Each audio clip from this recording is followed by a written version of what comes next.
नमस्ते प्रणाम। बता दी भैया लोग कि एगो ब्रेकिंग न्यूज अभी का मिला था कि खेसारी लाल यादव के एगो सॉन्ग आवता जौने का नाम बा ए चुन मुनिया। जी हाँ, ए चुन मुनिया। तो ए सॉन्ग के गैले वालन खेसारी लाल यादव, शिल्पी राज सॉन्ग के लिखले वालन अखिलेश कश्यप जी, म्यूजिक दिले वालन आर्या शर्मा। और बता दी कि ये सॉन्ग के वीडियो आप लोग ये 5 तारीख के रिलीज़ कर दिया जाए, कहाँ से कि आज 4 तारीख बा और कल ही ये सुबह 6 बजे सॉन्ग के रिलीज़ कर दिया जाए। आपको बता दें कि ये सॉन्ग के बहुत जल्द कल सुबह 6 बजे रिलीज़ कर दिया जाए। आपको बता दें कि जोने का नाम बाटे ए चुनमुनिया। वीडियो में नजर आई हैं खेसारी लाल यादव और माही मनीषा, जो कि स्टेज शो के डांसर हैं और उन्होंने सॉन्ग भी बहुत सारा कर रखा है।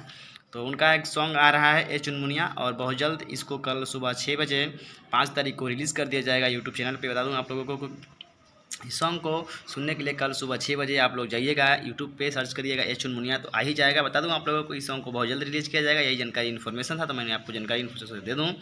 तो वीडियो कैसा लगा मुझे कमेंट करके बताएं और चैनल पर नया सब्सक्राइब कर ले। मिलता हूँ नेक्स्ट वीडियो में, तब तक के लिए जय हिंद, वंदे मातरम।